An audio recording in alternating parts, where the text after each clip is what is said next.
السلام علیکم ناظرین، میں ہوں آپ کی ہوسٹ، آپ کے اپنے شو مہمان میں امبر ملک۔ خوش آمدید، بخیر آگلے، ویلکم۔ اور ہمارے ہزارہ کے جو لوگ ہمیں دیکھ رہے ہیں ان کے لیے ہر قدر آؤ۔ جی تو ناظرین، آپ کو پتہ ہے ہمیشہ کی طرح میں آپ کی پیشی خدمت حاضر ہوتی ہوں اچھے اچھے پروگرامز لے کر، اور اس پروگرام میں ہم آپ کو اچھے اچھے لوگوں سے ملاتے ہیں جو ہمارا ٹیلنٹ ہے، جو ہمارا قیمتی سرمایہ ہے ہزارہ کے لوگ، جن کو لوگ نہیں جانتے، جن کے بارے میں لوگوں کو نہیں پتہ ہوتا وہ کون ہیں، کیا کرتے ہیں، لیکن انہوں نے بڑا اچھا کام کیا ہوتا ہے ہمارے لیے، تو ان کو میں اس پلیٹ فارم کے ذریعے آپ کے سامنے لے کر آتی ہوں، آپ کو پتہ چلے کہ ہمارے پاس کتنا قیمتی سرمایہ ہے، اور آپ ان کو سراہیا کریں، ان کی حوصلہ افزائی کیا کریں، اور کمنٹس میں ضرور بتایا کریں کہ آپ کو میرا شو کیسا لگتا ہے، پسند آتا ہے، کمنٹس میں بتایا کریں۔ اور اس کے علاوہ اگر آپ میں سے کوئی ایسا انسان جس کے پاس کوئی ٹیلنٹ ہے اور اس کو کوئی پلیٹ فارم نہیں مل رہا کہ وہ اپنا ٹیلنٹ لوگوں کو دکھا سکے، تو اس کے لیے یہ ہے کہ آپ ہم سے کانٹیکٹ کر سکتے ہیں، اسکرین پہ نیچے دیا گیا نمبر ہوگا، اس پہ آپ کانٹیکٹ کر کے ہمارے پروگرام کا حصہ بن سکتے ہیں۔ تو جی ناظرین، آپ کو پتہ ہے کہ آج جس شخصیت کو میں اپنے اسٹوڈیو میں لے کر آئی، جو ہمارے ساتھ تشریف رکھتی ہیں، بہت ہی اچھی اور بہت ہی عمدہ اور بہت ہی پرانی آرٹسٹ ہیں ہمارے ساتھ۔ جب آرٹسٹ کی بات آتی ہے تو ضروری نہیں کہ آرٹسٹ وہی ہو جو پینٹنگ کرتا ہے یا کچھ بھی ہو، آرٹسٹ ڈرامہ نگار بھی ہو سکتا ہے، بہت ساری کیٹیگریز ہوتی ہیں۔ آج ہمارے ساتھ جو ہے ایک ایکٹر موجود ہے۔ آپ کو پتہ ہے کہ ایکٹر ایک ایسی چیز ہوتی ہے جو آپ کو ہنساتا بھی ہے، رلاتا بھی ہے، مطلب ہر طرح کے ایموشنز کو وہ کنٹرول کرتا ہے، آپ کے لیے لے کر آتا ہے، تاکہ آپ لوگ اپنی زندگی میں تھکے ہارے ہوتے ہیں یا کام سے ہوتے ہیں یا آپ کو کوئی ریفریشمنٹ چاہیے ہوتی ہے، یا آپ چاہتے ہیں کہ آپ تھوڑا سا ریلیکس ہو جائے، تو آپ ان کے ڈراماز دیکھتے ہیں، ان کو انجوائے کرتے ہیں، کامیڈی کو، ڈفرینٹ چیزوں کو۔ تو اس کے لیے میں نے سوچا کہ ان لوگوں کی جو زندگی پردے سے کے پیچھے کی جو کہانیاں وہ آپ کو بتائی جائے۔ تو آپ کو پتہ ہے کہ ہمیشہ کی طرح ہمارے جو یہ آرٹسٹ ہوتے ہیں ان کی پردے کی کہانی کچھ اور ہوتی ہے، مطلب اور اس کے علاوہ ہماری حکومت ہمارے آرٹسٹ کے لیے کیا کر رہی ہے، یہ بھی آج ہم ان سے جانیں گے اور پوچھیں گے ان سے۔ تو ہمارے ساتھ تشریف رکھتی ہیں زیب صاحبہ، ان کو میں خوش آمدید کہتی ہوں۔ السلام علیکم۔ وعلیکم السلام۔ کیسی ہیں زیب صاحبہ؟ اللہ کا شکر، آپ سنائیں۔ الحمدللہ۔ زیب صاحبہ، میں آپ کی شکر گزار ہوں کہ آپ نے اپنا قیمتی ٹائم دیا اور ہمارے اسٹوڈیو میں تشریف لے کر آئے۔ جی شکریہ۔ جی تو ناظرین، آج میں زیب صاحبہ کے ساتھ بڑی اچھی گپ شپ کروں گی، ان سے پوچھوں گی کہ انہوں نے کہاں سے سٹارٹ کیا، ان کی ایجوکیشن کہاں کی ہے، تو ہم بات کرتے ہیں ان کی ایجوکیشن کے اوپر۔ تو جی زیب صاحبہ، آپ کی ایجوکیشن کہاں کی ہے؟ ایبٹ آباد کی؟ جی ایبٹ آباد میں کی ہے۔ صحیح، تو آپ نے کہاں تک پڑھا تھا؟ کیا بیٹا میں نے پڑھا بہت کم ہے، مڈل کیا ہے، میری شادی ہو گئی تھی جلدی، ہمارے یہاں لڑکیوں کی شادی جلدی ہو جاتی ہے، تو اس کے بعد بچوں میں مصروف ہو گئی تھی، لیکن نصیب کی بات ہے جب انسان کوئی ایسا موقع آتا ہے کہ پھر کہیں نہ کہیں نکل جاتا ہو، تو مجھے بھی یہی تھا کہ میں بہت آگے نکلی ہوں، لیکن بچوں کے بعد شادی لائف کے بعد۔ تو آپ مجھے یہ بتائیں کہ آپ کا جو ٹائم تھا اس ٹائم پیریڈ میں لوگ نہیں جا سکتے تھے باہر، کیونکہ آپ کو پتہ ہے کہ آپ کا جو ٹائم پیریڈ تھا، اور آلریڈی ہم لوگ، آپ جو ہیں بلانگ کرتی ہیں ہزارے کے ساتھ، تو ہزارے کے لوگ تو مطلب اس چیز کو پسند نہیں کرتے یا کوئی سپورٹ نہیں کرتا، تو آپ کا کیا تھا؟ ہاں جی، میرے ہسبینڈ نے میری سپورٹ کی ہے، اور تو میرے ساتھ کوئی بھی ایگری نہیں تھا، بھائی نہیں تھے، بہن نہیں، کوئی بھی نہیں تھا، فیملی میں سب مخالف تھے، لیکن ایک میرے ہسبینڈ نے میری ساتھ مطلب پورا ساتھ دیا ہے، زبردست، تو ان کی وجہ سے آج میں اسٹیج پر پہنچی ہوں۔ زبردست۔ تو آپ مجھے بتائیں کہ آپ نے کہاں سے آپ کو شوق ڈیولپ ہوا کہ آپ نے ایکٹنگ کی طرف جانا ہے؟ ایکچولی مجھے ایکٹنگ کا کوئی پتہ بھی نہیں تھا، شوق بھی نہیں تھا، بس میں ہزارہ وسیم کی ممبر تھی، وہاں آنا جانا تھا، وہاں یہ سب لوگ آتے تھے نا، تو وہاں ارشد عباسی صاحب میرے استاد ہیں، انہوں نے جب مجھے دیکھا تو میرے ہسبینڈ کے دوست تھے نا، انہوں نے کہا کہ آپ بھابھی کو اجازت دیں ہمارے ساتھ کام کریں نا، تو انہوں نے کہا اس نے کب کیا، اس نے تو کبھی اس کو پتہ ہی نہیں ہے ڈراموں کو کیا چیز ہے، انہوں نے کہا آپ اجازت دیں، تو پھر پہلے سٹارٹ میرا ایسے ہوا کہ پشاور سے چور ڈرامہ نسیم جان صاحب پروڈیوسر تھے نا، تو انہوں نے مجھے آفر کی، تو ایک دن مجھے بلایا انہوں نے اور میرا انٹرویو لیا، اور اس کے بعد عباسی صاحب نے مجھے اسکرپٹ پہ سمجھایا کہ ایسے ایسے کرتے ہیں جی، تو وہ میں نے ایک دن جی ایک دن پہلے، مطلب آپ یہ بتائیں کہ اسکرپٹ میں جو لکھا ہوتا ہے وہ آپ کو کیسے بتایا جاتا ہے، وہ آپ کو دی جاتی ہے یا کیا؟ کیونکہ بہت سارے آرٹسٹ ہوتے ہیں جو بننا چاہتے ہیں ایکٹر، لیکن ان کو نہیں پتہ ہوتا، تو آپ اس حوالے سے کیا کہیں گے؟ ایسا ہے کہ وہ ہمیں باقاعدہ پیپر ملتے ہیں جن پہ لکھا ہوتا ہے، سارے ڈائلاگ لکھے ہوتے ہیں، اور اس کو اپنے موڈ سے مطلب اس چیز کو اجاگر کرنا ہوتا ہے کہ اس میں کیا کرنا ہے کیا نہیں کرنا. تو وہ پھر انہوں نے مجھے دیا اور ایک دن مجھے سمجھایا انہوں نے. تو دوسرے دن میری ریکارڈنگ تھی تو 2 قسطوں کا تھا وہ میرا ڈرامہ, لیکن وہ اللہ نے اتنی مجھے عزت دی ہے کہ اس کے بعد مجھے 13 قسطوں کا سیریل مل گیا اور وہ میں نے کیا. پھر اس کے بعد پھر 14 قسطوں کا, پھر اس طرح کرتے کرتے. آپ کے جو یہ ڈراماز ہوتے تھے اس میں آپ کو کیا رول ملتا ہے, کیا رول آپ کا؟ جی میں نے بیوی کا رول کیا ہے, ماں کا رول کیا ہے, بہن کا رول کیا ہے, مختلف رولز کیے ہیں. اور آپ کا فیوریٹ رول کون سا تھا؟ ماں کا. ماں کا زبردست. ماں کے آگے ساری دنیا ختم ہو جاتی ہے, ماں کے آگے کچھ بھی نہیں ہے. بالکل زبردست. تو آپ کو اس کے ساتھ ساتھ آپ سے یہ پوچھوں گی کہ آپ گھر میں کیسی ماں ہے, سخت والی یا بس ٹھیک ہے دوستانہ ماحول ہے؟ بہت پولائٹ.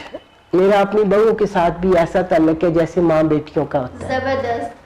اور یہ تو آپ نے ایسی بات کر دی کہ بہو اور ساس کا ہمیشہ سے ٹاکرا لگا رہتا ہے, کوئی نہ کوئی بات ہوتی رہتی ہے, اور آپ نے کہا کہ میری بہو میری بیٹی کی طرح. زبردست. یہ تو بڑی اچھی بات ہے. بہت اچھا ماشاءاللہ سلوک ہے ہمارا الحمدللہ.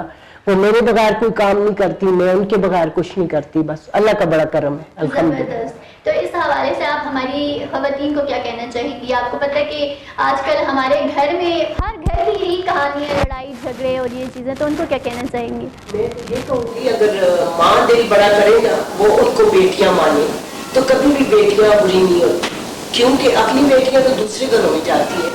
بیٹیاں وہ ہوتی ہیں جو ہمیشہ ساتھ رہتی ہیں بہو. زبردست. ان کو پیار سے کہا جائے تو میرا خیال ہے وہ کبھی بھی بری نہیں ہوتی. زبردست. یہ تو بڑی اچھی بات ہے. آپ مجھے یہ بتائیں کہ جیسے کہ آپ اس فیلڈ میں آئی, آپ نے اس فیلڈ میں قدم رکھا, تو کچھ ایسا تھا, مطلب کوئی ایسا تھا جس نے آپ کو روکا ہو کہ نہیں بس اب آپ نے نہیں کرنا, یا اس طرح سے کچھ؟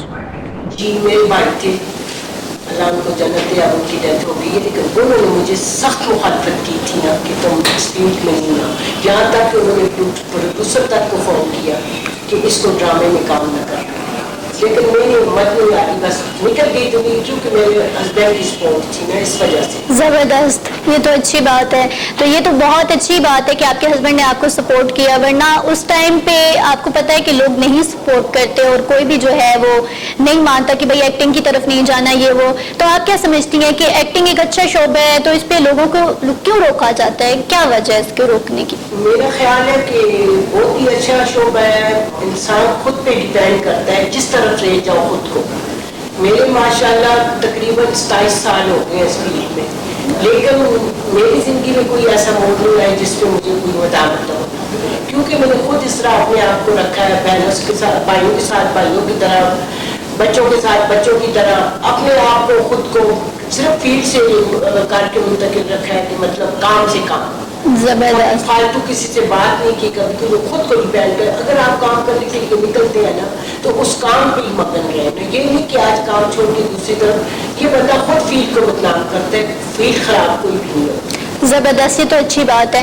آپ مجھے یہ بتائیں کہ بہت ساری ایسے ہوتے ہیں کہ لوگ, آپ کی لائف تھی, آپ نے ایکٹنگ بھی کرنی تھی, آپ نے گھر بھی دیکھنا تھا, تو یہ دونوں لائف آپ نے کیسے ایڈجسٹ, مطلب کس طرح سے سنبھالی ان دونوں چیزوں کو؟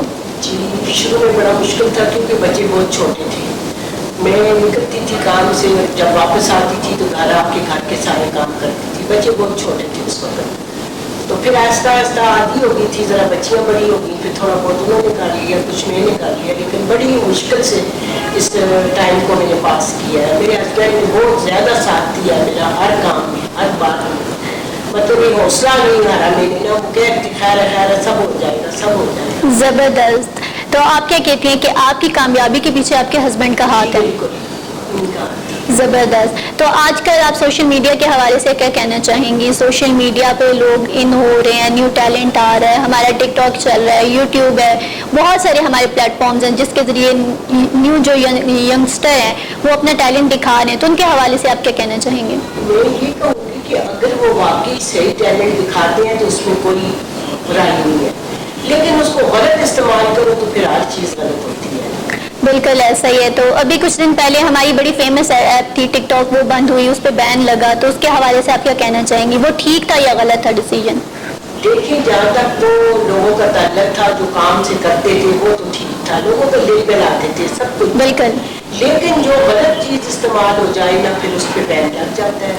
لیکن لوگوں کا کہنا ہے کہ بین جو ہے وہ لگا، اب تو ان بین بھی ہو چکی ہے، لیکن جب بین لگتا ہے تو وہ اس میں جو لوگوں کا کہنا ہے کہ اس پہ بین لگانے کی بجائے وہ کانٹینٹ نہ ڈالا جائے، وہ کانٹینٹ ریموو ہو جائے، تو آپ کیا کہتی ہیں کہ ایسا ہونا چاہیے؟ مطلب آپ کہتی ہیں کہ ایپ یا کوئی بھی ایسی چیز ہے وہ پلیٹ فارم ہے وہ ختم نہ ہو، صرف اس کے اندر جو چیزیں ایسی نیگیوٹی ہو رہی ہوتی ہے اس کو ریموو ہونا چاہیے. زبردست. تو زیب صاحبہ آپ مجھے یہ بتائیں کہ آپ نے ڈراماز کیے، بہت سارے ڈراماز بھی کیے، اس کے بعد آپ نے اسٹیج بھی کیا، تو یہ ڈراماز تو آپ کے ٹھیک ہے ہنکو کے بھی تھے، پہاڑی ڈراماز اور پی ٹی وی کے ساتھ بھی تھے، تو یہ جو جیسے ہی آپ نے کیا تو یہ اسٹیج ڈراموں کا کہاں سے آپ کو شوق پیدا ہو گیا؟ یہ تو دوسرے تو آپ نے کیے ہی کیے، لیکن اسٹیج کے اوپر بھی وہ پوری آڈینس ہوتی ہے، چلے ایک جگہ پہ تو آپ جب کر رہی ہوتی ہیں ایکٹنگ کرتی ہیں تو اس کے اندر آپ کے پاس صرف آپ کی کیمرہ مین ٹیم اور اوور آل لوگ ہوتے ہیں، لیکن اسٹیج کے اوپر آپ نے کیسے کیا تھا؟ بس یہ اپنی ٹیم تھی، جو اچھے لوگ تھے انہوں نے مجھے آفر کی تو میں نے کہا کوشش کروں گی، میں نے کبھی کیا نہیں، لیکن اللہ کا اتنا کرم ہوا ہے کہ پہلا اسٹیج ڈرامہ میرا اتنا ہٹ ہوا ہے، 7 دن کا شو تھا، وہ تو سب حیران رہ گئے کہ ہم تو سوچ نہیں سکتے تھے کہ آپ ماشاءاللہ اتنا اچھا کام کریں گی اسٹیج پہ.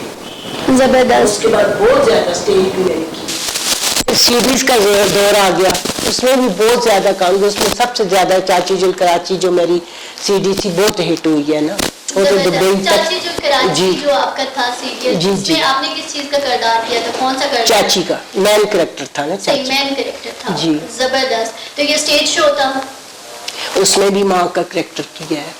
زبردست. یہ تو بہت اچھی بات ہے. آپ مجھے بتائیں کہ آج کل جیسے کہ لوگ ہیں، نیو ٹیلنٹ آ رہے ہیں، نیو لوگ آ رہے ہیں، تو ان کے حوالے سے آپ کیا کہنا چاہیں گی؟ ان کو کیا کہنا چاہیں گی کہ وہ کس طرح سے کام کریں؟ دیکھیں اگر ان کو دلچسپی ہے کام سے تو لگن سے بات کریں تو یہ بہت اچھا کام ہے. ہم دنیا کے لیے یہ بہت کچھ کرتے ہیں، کیونکہ وہی بات ہے آپ والی کے ہنستے ہوئے کو رلا دیتے ہیں اور روتے ہوئے کو ہنسا دیتے ہیں. تو اگر اس نظریے سے کریں تو بہت اچھی بات ہے، آنا چاہیے آگے، نئی جنریشن کو بہت آگے آنا چاہیے. بالکل زبردست. اور جیسے کہ آج آپ تھوڑی سی سیڈ لگ رہی ہیں، تو آپ کے سیڈ ہونے کی وجہ پوچھ سکتی ہوں کہ ایسا کیوں ہے؟ جی میرے ہسبینڈ کی ڈیتھ ہو گئی ہے، ان کے بعد میں بالکل ادھوری ہو گئی ہوں. بہت افسوس ہوا آپ کے ہسبینڈ کا سن کے، بلکہ آپ کی تو سپورٹیو پرسن تھے وہ. جی بالکل. اور اب تو آپ کو بہت برا لگتا ہوگا. اللہ تعالیٰ آپ کو صبر دے اور بالکل آگے کی زندگی آپ کے لیے آسان کرے. آمین آمین. کیا کرے، بس فیلڈ میں بندہ آ جائے تو نکلنا پڑتا ہے، لیکن ان کے بغیر میں خود کو بہت اکیلا محسوس کرتی ہوں. تو آپ کیا سمجھتی ہیں کہ ان کے بعد آپ اس فیلڈ کو کنٹینیو رکھیں گی یا چھوڑ دیں گی؟ جی جی رکھوں گی کنٹینیو، کیونکہ ان کا خواب تھا، آپ اس کو جی تکمیل تک پہنچائیں گی. جی بالکل. تو زیب صاحبہ آپ کا یہ سن کے بہت ہی افسوس ہوا. اللہ تعالیٰ آپ کو صبر عطا کرے. اور چلیں اپنی گفتگو کی طرف واپس آتے ہیں. تو آج کل کے لیے، آج کل کے جو لوگ ہیں ان کے حوالے سے آپ کیا کہنا چاہیں گے؟ جیسے یوٹیوبرز ہیں، میرا خیال ہے کہ یہ بھی ایک کیا کہتے ہیں پرینک جیسے آ رہے ہیں بہت زیادہ، تو بڑے کامیڈی کے ہوتے ہیں، اس میں بڑے سیریس بھی ہوتے ہیں. میں کہہ رہی ہوں نا کہ یہ بھی ایک کیا کہتے ہیں دل میں لانے والی بات ہے لوگوں کا، لیکن جو حالات ہے اس وقت زمانے کے جو حالات ہیں، مطلب مہنگائی کا دور ہے اور دنیا پریشان ہے بہت زیادہ، اس میں کچھ یہ چیزیں ہونی چاہیے جو کچھ نہ کچھ دل پہ لا دے. انٹرٹینمنٹ ہونی چاہیے زندگی میں. زبردست. تو زیب صاحبہ آخر میں آپ سے میں کہوں گی کہ آپ ہمارے اس پلیٹ فارم کے حوالے سے کچھ کہنا چاہتی ہیں؟ جی بالکل. یہ ہزارہ ون ٹی وی جو ہے ماشاءاللہ بہت اچھا ہے اور یہ سب کو موقع دے رہے ہیں، تو اللہ ان کو کامیاب کرے، دعائیں ان کے ساتھ ہیں. تو مجھے امید ہے انشاءاللہ ایک دن یہ بہت اچھے مقام پہ انشاءاللہ تعالیٰ ضرور. بس آپ کی دعائیں. تھینک یو سو مچ زیب صاحبہ، آپ نے اپنا قیمتی ٹائم دیا اور ہمارے اسٹوڈیو تشریف لے کر آئی. جی تو ناظرین، یہ تھا آج کا شو. امید کرتی ہوں کہ آپ کو پسند آیا ہوگا اور ہماری زیب صاحبہ سے مل کے آپ کو بہت مزہ بھی آیا ہوگا اور آپ کو پسند آئی ہوگی ہماری زیب صاحبہ اور ہمارا شو بھی. فرمایا ہوتا ہے، یا ہمارے وہ لوگ جن کو آپ نہیں جانتے لیکن انہوں نے ہمارے ہزارہ کا بڑا نام روشن کیا ہوتا ہے، تو ان کو میں آپ کے سامنے لے کر آتی ہوں، آپ سے ان کی ملاقات کرواتی ہوں. میرے ساتھ ساتھ آپ بھی ان سے مل لیتے ہیں. تو آپ کو پتا ہے ہمیشہ کی طرح میرا ٹائم ہوتا ہے جانے کا، بڑا شارٹ سا ٹائم ہوتا ہے، شارٹ سا ٹائم میں میں آپ سے ملاقات کرتی ہوں، لیکن مجھے دیجیے اجازت، میری پوری کیمرہ مین ٹیم اور ہمارے پروڈیوسر سردار توقیر کو دیجیے اجازت۔ اللہ حافظ۔